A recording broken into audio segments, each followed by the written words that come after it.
Good morning and welcome in. This is 5 Clubs on Golf Channel. You are a vital part of our game. Thank you for having me on. All the way to the green. Woo! Boy, was that fun. I've always wanted to be on 5 Clubs. Thanks, Gary. And you're always welcome, Rory. Welcome in. It is a Monday here on 5 Clubs on Golf Channel. Also PGA Tour Radio, Channel 92 on Sirius XM. Yes, we worked on Sunday. Here we are on a holiday. Great to have you with us. I am Gary Williams, and as you know, this program is presented by Century Insurance. Their business is business insurance. They want to be right by you. We're lucky enough to have them right by us. They also are invested deeply in the game of golf at every level, the amateur level with the USGA, with the First Tee, and of course at the professional level with the PGA Tour as well. Century Insurance, right by you. Big Monday today. Big Monday if you are an Indiana University alum or Miami as well. I feel for our director, Justin. He's a Chicago Bears fan. Tough night, heartbreaking for him. I will say, look, I've always loved the calls of games, and Mike Tirico delivers the big moment. I think the best analysis I heard all year of a play from an NFL analyst, Chris Collinsworth's laugh after the Caleb Williams touchdown throw into the corner of the end zone. He just laughed, and I said, that's it. That's the best analysis. All right, we will get analysis today. Sean Martin's going to join us from PGAtour.com, Senior Manager of Content Development for the PGA Tour. They do tell great stories, and he has also got a very interesting contest that he is doing this week around the PGA of America Merchandise Show, which will begin tomorrow. I love being at that. I know that Golf Today with Damon Lynch, Damon Hack, they're going to be there on the showroom floor. They've got demo day tomorrow, and then the show begins Wednesday at the Orange County Convention Center. But Sean Martin, the PGA Tour, PGAtour.com, in their content department is going to join us. And also, I mentioned Indiana. Steve Wheatcroft played college golf at Indiana. He also played on the PGA Tour and the Korn Ferry Tour for many, many years. And now he has got a different path, like many people who play professional golf.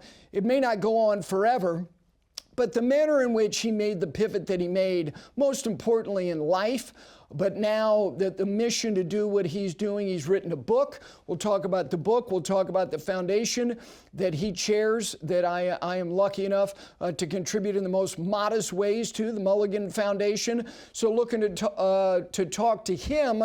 That'll come up bottom of the hour. He is in Miami. Who isn't in Miami if you went to Indiana? Is Uwe Blop going to be there? I don't think Neil Reed was probably invited by the Indiana Alumni Association. Look, I could go through every Indiana basketball player from the 70s, but he will join us a little bit later on in the program. But yesterday, we were setting up a final round of the Sony Open, and one thing I said about the eventual winner is he ain't scared of Sundays. Let's take a look at that final leaderboard. First event on the PGA Tour, and it is Chris Gotterup from Little Silver, New Jersey, representing, gotta hope his area code on his phone is 201. Well, he wins by 2 shots. Final round of 64. Ryan Gerard finishes second. And Ryan Gerard, who went to the University of North Carolina, is somebody who is probably going to continue to ascend, because if you look at what he's already done, he's already got a win. And then you look beyond him in Patrick Rogers. Patrick Rogers is somebody last year, first of all, he shot bogey-free 65 on Sunday. He is somebody who didn't make a cut from the beginning of June to the end of July. So a very good start for him. Robert MacIntyre shoots 63. Somebody picked him to win. I'll take the check, put it in my bank account for the season-long race. For our picks, he shoots 63 in the final round. Even said afterwards, I got to work on my attitude. I broke my putter on Friday, missed a short putt on the 18th hole, and then I had a putt with the backup, even though the setup's entirely the same. He said, look, if I can improve my mental approach, but I am very bullish on him this year, Jacob Bridgman. I tell you who was very bullish on him toward the end of last year. He made it to the Tour Championship. Johnson Wagner, now of CBS Sports. He said, watch him.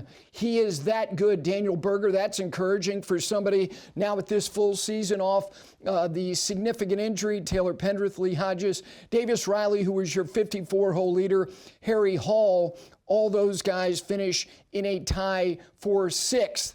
So let's start with Chris Gotterup. Chris Gotterup, as I said yesterday before the final round, was not scared of Sundays. Look, one of my favorite movies is A Few Good Men, and the quintessential, cinematic crescendo scene in that movie, the courtroom scene with Jack Nicholson and Tom Cruise and everybody else who's there, Kevin Bacon, Kevin Pollak, Demi Moore. I've read and listened to a lot about that in the making of that particular scene. And there are a lot of great lines delivered by Jack Nicholson in that movie. But my favorite is when he says, deep down in places you don't talk about at parties, you want Chris Gotterup with a chance to win on a Sunday. You know why? Because he's got those. Yeah, he does. He was second on the PGA Tour in 2025 in final round scoring. And one of the things that he did, you can go all the way back to the beginning of the year last year. He shot 75 in the final round of the Farmers. And from that moment forward, he had one round on a Sunday that was higher than 70. By the way, it's not like he had a rash of 70s. He had 2 of them. He shot 74 in the final round of the U.S. Open at Oakmont, finished tied for 23rd. And as I said yesterday, 74 on a Sunday at Oakmont in the U.S. Open is basically under par as it relates to the balance of the field. This guy is okay when the heat gets hot because he played in a final round at the Scottish Open when everyone looked at, okay, he's with Rory. Rory will outplay him and Rory's likely to win. No, Rory didn't outplay him. He shot 66 in the final round in Scotland to win that, goes on to the Open Championship and finishes in a tie for 3rd. If you look at his Sundays, when you finish second to Scottie Scheffler in final round scoring, you ain't scared of Sundays. And yes, there were some Sundays where he was well off the lead and shot 66, 67, 68.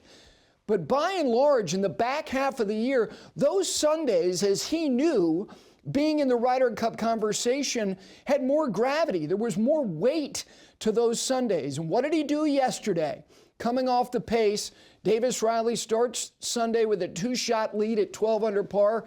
And Chris Gotterup went out there and he had, with 3 holes to go, not an insurmountable lead, but he took a chokehold on that golf tournament and he choked out that field. And wearing multiple gold chains, as some are maybe apt to do in Little Silver, New Jersey, he rides his way to his 3rd win on the PGA Tour. First win in Myrtle Beach, and then the second one. And again, a win's a win, but you start parsing out wins and you start to kind of distinguish between one and the other. Winning the Scottish Open on the eve of the Open Championship in the pairing that he had with Rory, it's different. And now the first event of the calendar year in 2026, he's now got his 3rd win. And if you look at players early in their professional career, getting a footing on the PGA Tour and remaining fully exempt from your rookie year to that next year is an enormous accomplishment. But then if you win a golf tournament, and then if you back up that win the following season, it's like everyone will tell you that that second win is a big pelt. There's something about the validation of saying, no, I really belong. The first one, even if I ran away from a field, people could say it was mildly flukish. Do it again. And he did it again. And now he's done it again. So let's consider guys early in their careers posting a 3rd win with, and I say this, I think 70 starts. Look, basically 70 starts is 3 seasons. He has joined a list. Tom Kim was And because he was so young, there was something particular about the fact that he did what he did. And when we started the way that he started at the Wyndham Championship, making a bushel full on the opening hole on a Thursday, and then he comes back and he wins comfortably, it's like, okay, he's different. And then he was kind of the it guy at that President's Cup at Quail Hollow. And I think, Tom Kim, this is going to be an interesting year for him. There is no doubt about the guy in the lower left. Yes, he's mercurial. Yes, he listens to and reads some interesting stuff. And he likes to go UFO and extraterrestrials and talk about things outside of the box.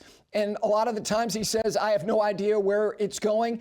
The result is usually very good. And then the guy on the lower right, it's a multi-major champion who's kind of in an unusual place. And I actually thought that Brandel Chambly had some very interesting thoughts about him psychologically.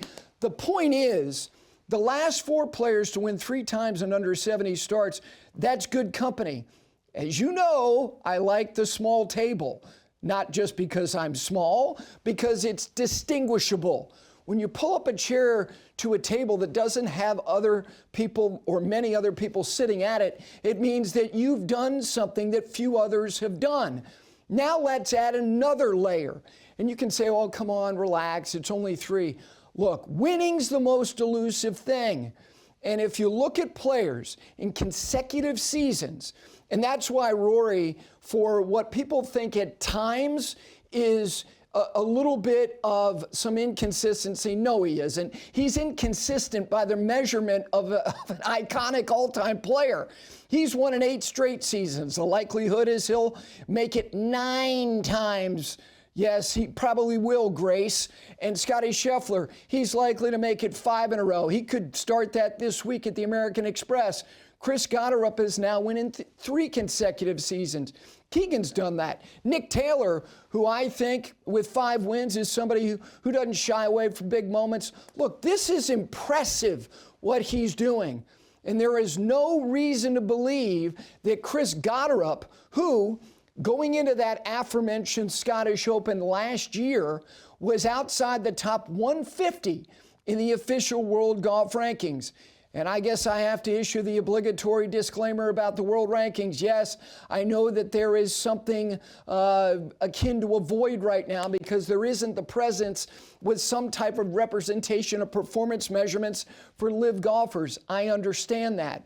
But when you go from outside the top 150 in the month of July to currently residing at 17th, at the start of January and the start of another season on the PGA Tour, it's a significant rise. And it wasn't some one-off. It wasn't some Hail Mary. It's now another win, plus the performance in the Open Championship. And what I thought was kind of underrated by staying on the periphery of the Ryder Cup conversation. I'll say it again. He's got them. Call them what you want. I'll call them chops here on television. He's got the goods. He's got the bling. Most importantly, he's got the game. Chris Gotterup is a dude, and it will be very fun to watch this season progress. And does he go from a conversation about an international team and being outfitted for gear, of which, yeah, XL, you better believe it, proudly. Could he be at Medina and you go, oh, God, it's January? No, it ain't. It ain't too early.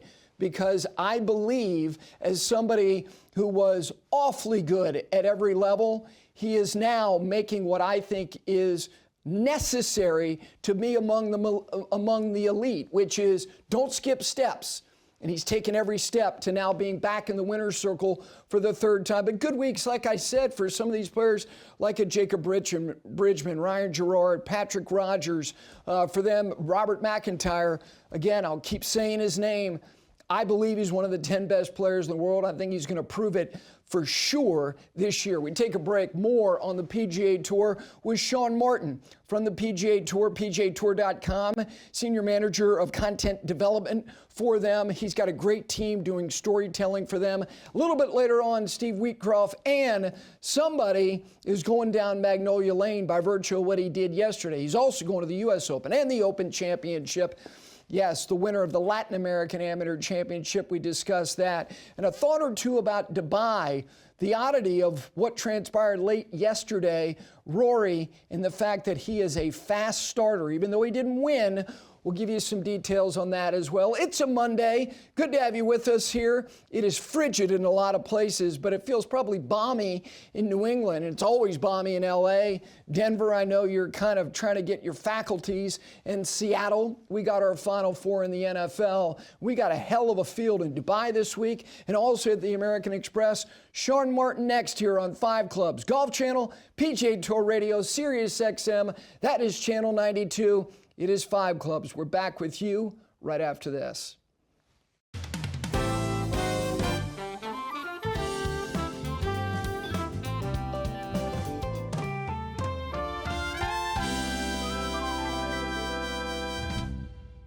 Back in this Monday edition of 5 Clubs live here on Golf Channel and also PGA Tour Radio, Sirius XM, Channel 92. This segment brought to you by Peter Millar, all the way down to this tie. But this Bingham sport coat, I'll keep telling you, if you need a coat, if you think you're going to need it for a cocktail party on the road, fold it up, put it in your suitcase, don't have to hang it. It is the most versatile little sport coat you could have. Yes, this tie is Peter Millar, and these colors of a very nice little club down there in South Florida. All right, joining me now from the PGA Tour, Senior Manager of Content Development for PGATour.com is Sean Martin. We had him on during the late summertime, and he was confined to radio. He must be on television. He'll be on both right now. Good morning, my friend. You have managed with the 9-year-old, the 7-year-old, and the 5-year-old to have some quiet space. How you feeling?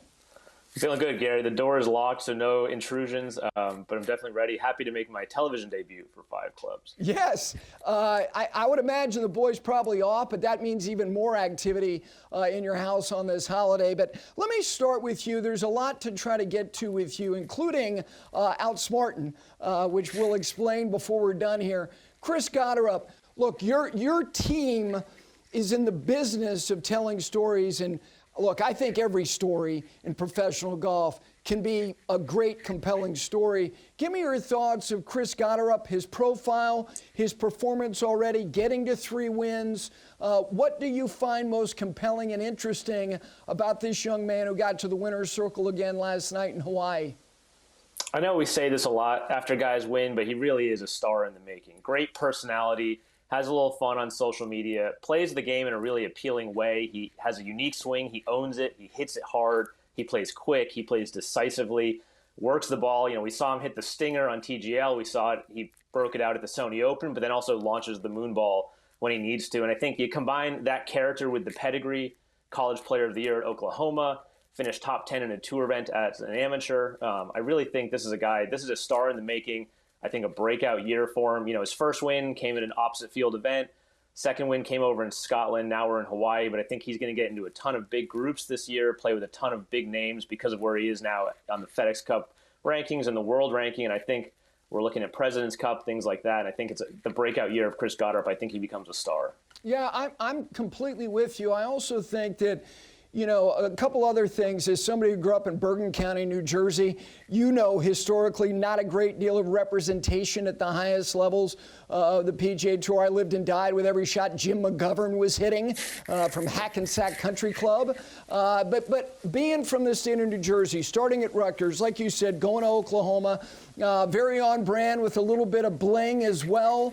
And it's not like you're waiting for him to say things when it's over that are going to be sizzle reels. It's just the swag. It's all of that, which is why I think his package is very marketable and sellable. And like you said, even TGL, stuff like that, he works in featured groups. Mm-hmm. Totally, 100%. You know, Chad Mumm had on Twitter, he's looking at gunslingers. He's trying to rate the guys you'd call a gunslinger. And I think that is the perfect word to describe Chris Gotterup. You know, even the glove unstrapped, it's not fully on. It's just, he's a guy that you can tell he doesn't put a ton of thought into it, and that's not a knock. It's just he keeps it simple. I texted with his coach, Jason Birnbaum, last night. It's really the two of them. It's 3 drills they do. They keep things simple. They stick to the main stuff, and it's a refreshing way of playing golf. You know, he's got a TrackMan. He uses it, but he's not a guy who's enslaved to the numbers. He plays a very natural, kind of feel-oriented game. It's almost kind of old school, and I think that's really going to appeal to a lot of people. Yeah, I'm with you. I'm a huge fan of the decade of the 70s in terms of you look at the profile of all the players who were the best. He would have fit in comfortably then for all the aforementioned notes that you just gave. Let me ask you a couple things about some of the chasers, starting with Robert MacIntyre. I'm very bullish on him in terms of continuing to ascend. He touched the deep end of the pool in a major at the U.S. Open. I thought that he was markedly better from his Ryder Cup debut to his second appearance. He broke his putter on Friday, said that I got to work on my mental approach to things. Give me your thoughts about someone like him who made the choice to start his year at the Sony, and clearly his focus is primarily on the PGA Tour. Yes, he'll play some DP World Tour events. Give me your thoughts about MacIntyre, kind of big picture. Kind of like Gotterup, a gamer. Grew up playing shinty. I can't describe what it is to you, but it sounds like a pretty physical game. And he brings that to golf. I remember I did an interview with him. We sat down and he talked about how I don't care if I finish third or fourth or fifth, I'm going for a victory. And you kind of saw it Sunday. He had that eagle putt on 18 to give himself an outside chance to at least post and put some pressure on Chris Gotterup. And he ran it about 3 feet by. But that's because all he was concerned about was making it. He's trying to win. And I kind of like that attitude because it's another guy, does it in a unique way. I wouldn't necessarily say it's the most aesthetically pleasing at all times, but man, the guy is a gamer. We saw that for the first time in the 2023 Ryder Cup when, not a lot of people knew who Robert MacIntyre was. You wondered how many sessions he was going to play, and he leaves there with the nickname Big Shot Bob as a guy who came up big for that team. He is a competitor through and through. Yeah, and listen, I get it. All the analysts who are very high on Michael Brennan, he's kind of the antithesis if you look at the aesthetics of the golf swing. Even though he says he is ingesting healthier food, I don't want him to depart altogether from the things that he likes to indulge in, but I think he's going to have a big year. All right, let me turn our attention here to the American Express. The field is loaded. Scottie really bumps up the overall profile. But do you think that this is foreshadowing to what we might see more of with some of these players having some indication of what 27 might look at? But the idea of urgency, which is good for the consumer, because urgency from the player means I see more of you early and often. Do you think that's what we're looking at here? 100%. I think also when you have fewer events and fewer options, it means guys get together more often. So this is a little bit of a downstream effect of the Century being canceled. I think Chris Gotterup said it. Guys were 50-50. Some wanted to start at Sony. Some wanted to start at Amex. And part of that is because Farmers Insurance Open, Torrey Pines, is not a place you really want to start your season and knock some rust off. You get some cold, heavy air, you get thick rough, you get U.S. Open conditions. I think 8 under 1 last year with Harris English. And so Sony and Amex are nice places to kind of get into the groove, see where things are at. Amex offers perfect weather, that dome golf as they call it. You got low scoring opportunities, and so it's a nice way to ease into the season, but I definitely think you nailed it. I think when there's fewer options, guys get together, and like you said, there's fewer spots to play for. And so they need to be off to a hot start. They don't want to be stressing in July and August about trying to get top 70, top 50, top 100, whatever it may be. There's fewer spots available, and so everyone's under a lot more pressure.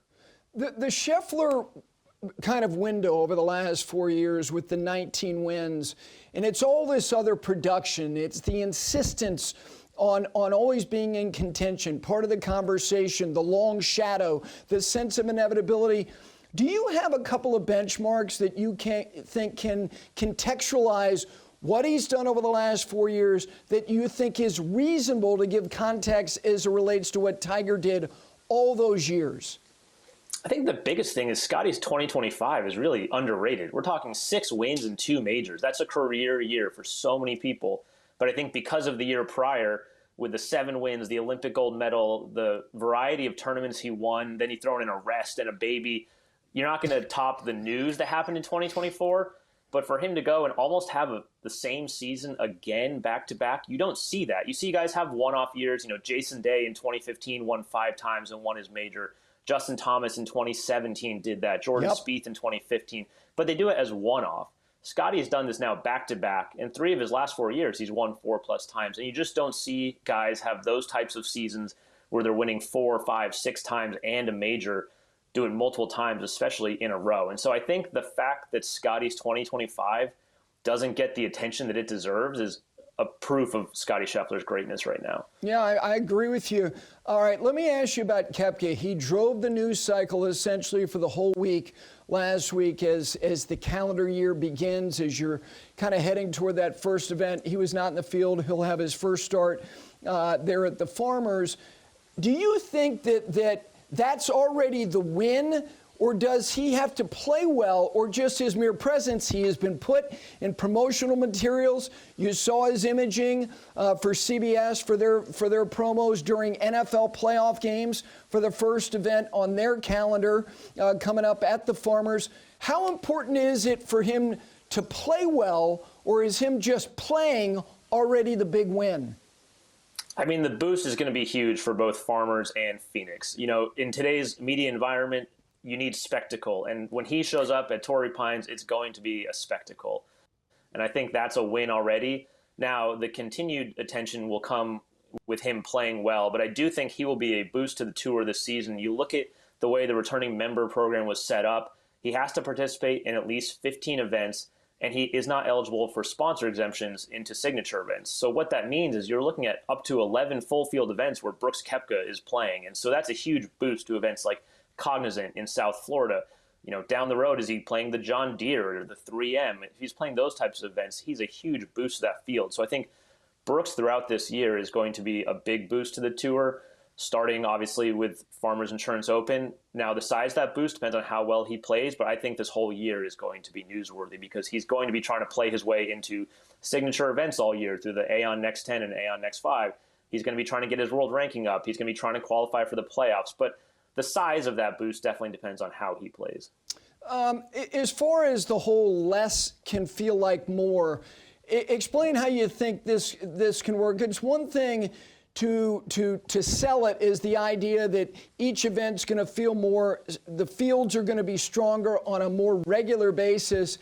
How does less always feel like more if that's where we're going, which is where we're going?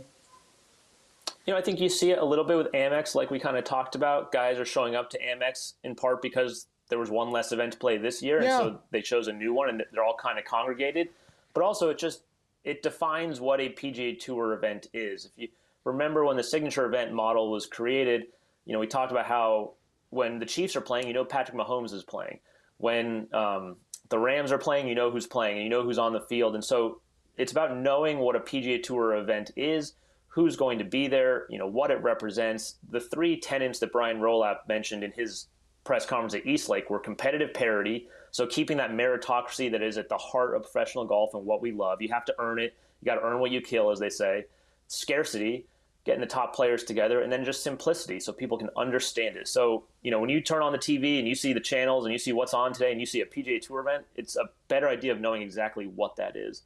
All right, before we finish here, you're going to go down to the merchandise show, demo day tomorrow, and then the show will open Wednesday there at the Orange County Convention Center. Explain Outsmartin'. I know there's a handful of guys who are out there on a pretty regular basis, you being one of them. They ain't scared of a trivia contest. What is Outsmartin'? You must have had some time over the holidays to get on YouTube. It's still on there if people search deep enough. Outsmartin' actually was done at the PGA show probably 17, 18 years ago.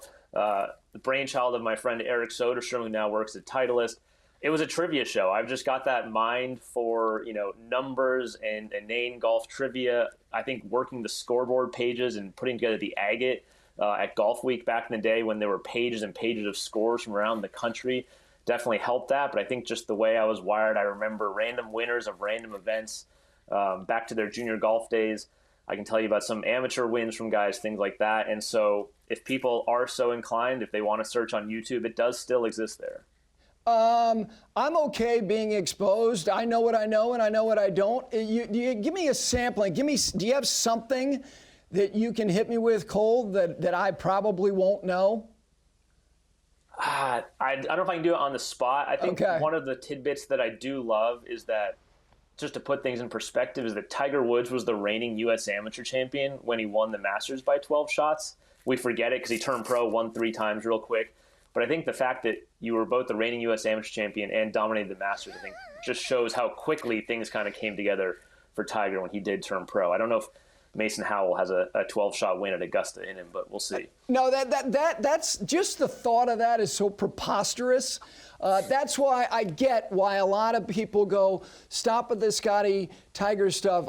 I'm doing it for context. We're not suggesting, nobody is, that the trajectory is the same or that what happened before what's happening now. Although I will have something Wednesday that we've been working on, a little Tiger Scottie on the eve of his first start, to give you an idea that there are some things that are similar. So listen, appreciate you coming on. Appreciate the 9, 7, and 5-year-old boys being civilized for about 14 minutes. Have a great week. Enjoy the show. I look forward to doing this again. Sounds good. Thank you, Gary. All right, there is Sean Martin, Senior Manager, Content Development for the PGA Tour, PGATour.com. We take a break. Guy who played the tour for a lot of years. He's written a book. He is overseeing a foundation that is trying to give an infrastructure to people who are trying to pursue this game at the highest level, the best chance that they have, not just being good at the game, but pretty good at a lot of things. And he's in Miami, like anybody who went to Indiana is, for the national championship game tonight. Steve Wheatcroft joins me next year. 5 Clubs Golf Channel and PGA Tour Radio, Channel 92 on Sirius XM. We're back right after this.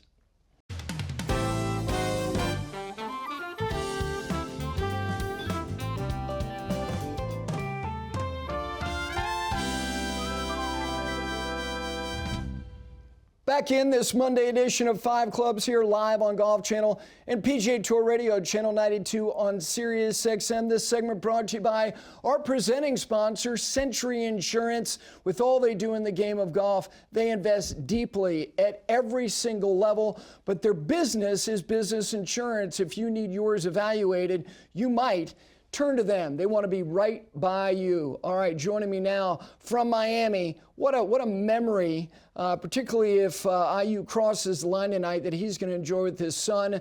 Guy who played the tour, Korn Ferry Tour, PGA Tour. Oh my gosh, in Houston, I died 1,000 deaths when he was right on the doorstep. But he is now an author and somebody who is spending most of his days trying to give other people as good a chance as making all their days better, and that is Steve Wheatcroft. Wheatie, good morning, my friend. How you feeling? A game day for IU football in January.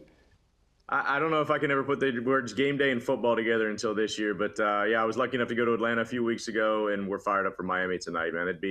It's a heck of a story, and but we got to get across the finish line, right? No doubt. Well, we will end with that. Let me start with this. As the PGA Tour season begins, look, all these players, whether it's new equipment, new sponsors, new apparel, there's enthusiasm, there's excitement, but the road ahead is long and it can be lonely. What do you remember about the start of the years that you had on the PGA Tour? Did it feel like all excitement? Somewhat like, God, I'm on the road and bye, honey.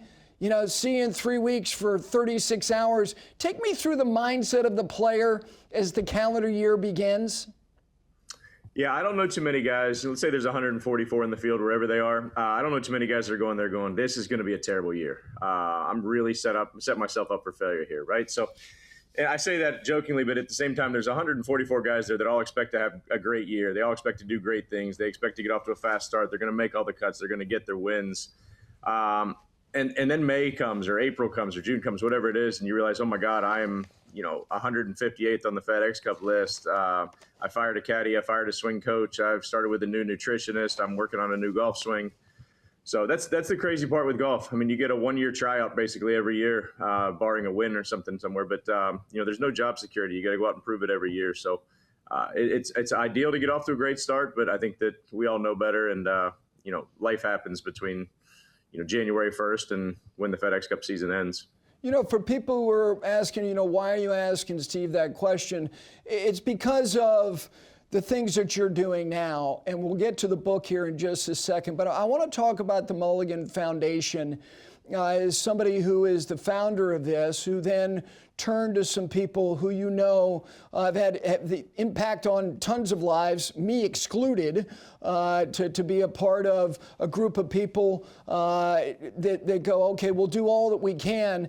What is the Mulligan Foundation? What is the intention and the ambition of this foundation for people who you're identifying that we want to help you? How are you trying to help? Yeah, I basically just using my own struggles. So, I played 20 years of professional golf. When I came off the tour, I struggled with an identity crisis I never saw coming. I didn't know who I was without the game of golf. I didn't think I brought any value to this world. And then I started to see other people struggling around me doing the same things. So I created the Mulligan Foundation basically because I think there's a better way to be offering mental health resources to golfers, whether it be, kids starting out on the first tee, let's give them different resources, whether it be, mindfulness, breathing exercises, letting them, helping them understand what pressure does, how to deal with it, all the way through, the professional game and then the transition out of the game. So I think that, when you look at the game of golf, there's really no set place to go if you have struggles. And if you're a parent, if your 18-year-old kid said, hey, I'm really struggling with my mental health, or where do you send them? And I think that there was not really a place before that. So I've partnered up with the CJ Cup Byron Nelson tournament down in Dallas, and the Momentous Institute there in Dallas, and we're creating the framework of a beautiful mental health pipeline. That's we're not the ones we're building it all out, but we're bringing in the best resources from around the country, the experts in the mental health space, so that we have all the fully fledged licensed clinicians that are helping us, whether it's whether you're 7, 17, 27, 37 years old, we've got a spot for you and we've got resources for you. But there needed to be a better way to do it, and we're just trying to build that out. Resources require funding for people who are interested in being involved, whether it be literally, lending intellectual firepower or just, helping with funding. How can people find out more about the resources that you're trying to provide for people really of all ages? Yeah, the easiest is just go to the website, themulliganfoundation.org. My information's on there as well. You can send me a personal email at steve@themulliganfoundation.org. I try to get back to as many people as I can, but that's the thing. We've been lucky enough that we've gotten this program up and running a lot faster than I thought we were going to. We're running pilot programs on the NCAA with men's and women's golf teams, with the PGA Tour and the LPGA Tour. We're working with Annika Sorenstam and her foundation. We're working with the First Tee, and we're still bringing more people in left and right. And that's great. And it's awesome to have all the access to these programs. But at the same time, we need funding to be able to help them. And that's kind of one of our bigger hurdles right now, and one that we're working through. But it's all coming together beautifully. It's a nice problem to have when there's people looking for help and we're able to help them. Wheatie, you and I both know as two people who walk a very similar path in recovery, that sharing is an obligation, and whether it's in a large audience or just with one other person, you shared by writing a book. In the book itself, when you look at the title, you may think, well, this is whimsical. There are anecdotes in there. Look, we all have to laugh at ourselves. Cocktails and range balls, but the subtitle really, people who read that might go, well, that's funny. Well, it can be, but it's truthful. One's too many, 10's not enough. You could say 100's not enough. That wouldn't be necessarily hyperbolic. The goal that you had in writing this, it's a personal exploration, but what was it that you were trying to share that was the most important message of all? Yeah, well, when I came out with my own struggles and I released a letter out to the public, I put it on Twitter for some reason. I was trying to, I was going to send it to PGA Tour players. I put it on Twitter, but I saw the impact that had. And I've been told for years that I should write a book with all the stories of 20 years of professional golf. And I just kept kind of pushing it to the side, saying, no, that's not for me. And then a friend of mine in the recovery circles was like, hey, you need to write a book. And I was like, yeah, I've heard that before. And he's like, no, you're not writing it for you. You need to write it for him. And when I asked him who him was, he's like, you'll know when you write the book. And that one kind of stuck with me. And I waited a month or two, then I started writing some notes down, and then everything started coming out together. And I want it to be fun. It's an easy read. It's it's my own story, but there's some funny stories from the tour in there as well. But then it's also gets into my struggles at the end of it and what I learned through it. And again, it goes back to the identity piece and how that's so relatable for a lot of different people, whether you're, a CEO in corporate America, or you're military trying to reintegrate yourself into the world again. But it was kind of funny. I released the book on November 4th and November 5th. I had a PGA Tour player reach out to me that I didn't know and just said, hey, I saw your book. I need help. And I said, wow, it took me 15 hours to find out who him was. And but that was the reason I wrote the book. I just wanted to be as you well know, that a lot of times our stories can be a beacon of hope for somebody, and that's all I was trying to do, is just create another avenue to help people. Yeah, you never know who it is, and there's a line you and I are very familiar with. In order to keep it, you got to give it away, and that's what you're trying to do with this book. Let me ask you, with respect to resources, in terms of the PGA Tour, look, identity is a big part of this challenge. Is that it's your pursuit, it's this singular pursuit. And maybe if you could go home every day like an NFL football player does, except for when they get on a plane on a Saturday, play a game on a Sunday, and they're home in the wee hours of Monday morning, you're never home. So your identity, it's hard to get the distractions that maybe a lot of other professional athletes have by having an infrastructure that is not as disrupted as golfers is, because you sit alone. Isolation is dangerous. So the PGA Tour, what do you think they can do and need to do to provide an ecosystem for players? Because you don't know with guys. Guys are dumb, they're stubborn, and they're less likely to share about vulnerability. Correct, and they're even more so with the PGA Tour because they don't want their job or their brand to be kind of included. They don't want to come out in public with their struggles because they're afraid of what it will do for their day-to-day lives, right? They don't want to miss starts on the PGA Tour. They don't want their brand to suffer with sponsors. And that's why we were kind of trying to give them a separate avenue where they can come and get the help privately, where they don't need to be in the public spotlight. As far as the PGA Tour, yes, we've been trying to get the PGA Tour on board here with us. They say they're interested. We just haven't gotten many calls back. We'll leave it at that. But we've got, we're taking care of the people we can take care of. We've got the first tee, the AJGA, the NCAA programs, the LPGA has been great. So hopefully the PGA Tour will come around here. But yeah, to your point, I think that there's so many kids out there, especially the younger ones now. The tour's only getting younger. And when you get these kids that are 21, 22 years old that are playing on the PGA Tour now, they come from their mom's living room. And, when they're in high school, they go to a college apartment with 4 of their best friends. And now all of a sudden they're on the road 30 weeks a year. So that's why my phone's been blowing up with different agents and people trying to say things like, hey, look, we don't know what to do with this guy. Like, he's 23 years old and he hates the game already. He's a really good golfer, but, he's so frustrated and he doesn't like the lifestyle. It's like, well, he wasn't ready for the lifestyle. Nobody told him what to expect when he got out there. And it's become such a business now. And it's, the familyhood, the brotherhood, whatever you want to call it out there on the PGA Tour is really non-existent. And I wish that the tour could find a way to give a little more brotherhood back and get the guys together. So there is more of that, that intimacy between player to player, where not only are you hanging out with other guys or having dinner with them, but maybe that leads to talking about different things and just getting some of that stuff off your chest, because even just talking to another guy is therapy, whatever that might look like, whether it's playing practice rounds or going to dinner, but you need that stuff when you're traveling 30 weeks a year. No question. All right, so IU football has woken up from a 100-year nap. You're on the doorstep of immortality in countless ways, going undefeated, all of it. You're going to share this with your son. You getting it done tonight?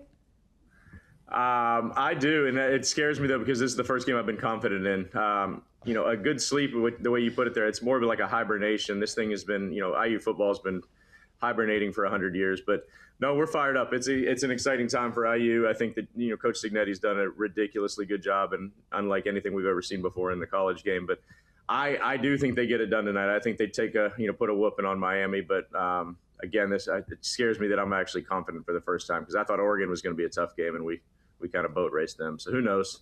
Well, enjoy it tonight. What fun. I mean, every Joe Buck is jetted down to Miami. Jane Pauley's doing a feature on Sunday. Probably Letterman claiming he got a graduate degree from Indiana. Have fun tonight. I look forward to talking more with you about this. And again, the awareness level, the Mulligan Foundation, go to the website. You can email Steve directly. Have fun. Thanks so much, my friend.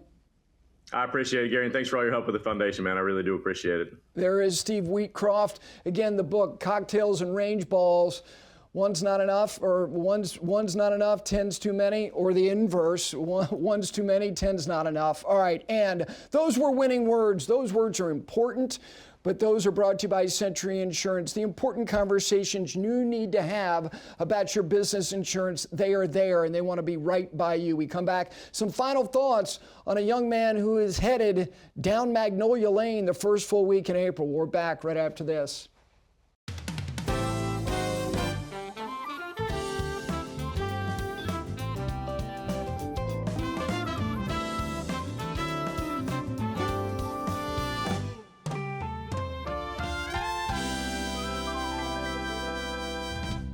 Welcome back in. Last couple of minutes. This segment brought to you by Peter Millar. Go to their website. You may not think it feels like spring, but the spring line is presenting itself on the website. Of course, they have retail stores all over the country, and everything that I wear, including this regimental striped tie with the colors of a special place in South Florida. It's a Peter Millar tie. Peter Millar and petermillar.com. How about Matteo Polsini from Argentina?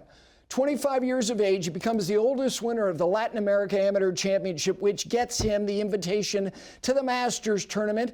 This is the 11th edition. He played 1 year of college golf at the University of Arkansas. He finds himself in a playoff, has to thread a shot through the trees. He pulls it off after an hour fog delay, and knowing all that's on the line, I've said this a lot, and they started with the Asia Pacific Amateur Championship. They're clairvoyant. They're identifying these emerging areas of the world where inspiration comes from access, and the access to this tournament, which then gives you not only that Masters invitation, but also the U.S. Open, the Open Championship as well. Congratulations to Matteo Polsini. He will be playing in the Masters tournament. In Argentina, of course, they've got themselves some history at Augusta National. Tomorrow, Sahith Theegala is scheduled to join us. And oh, by the way, my little Landman mug, a reminder, all of you out there, registration for the Heartbeat. Go to their website. We'll see you tomorrow, folks. Have a great Monday.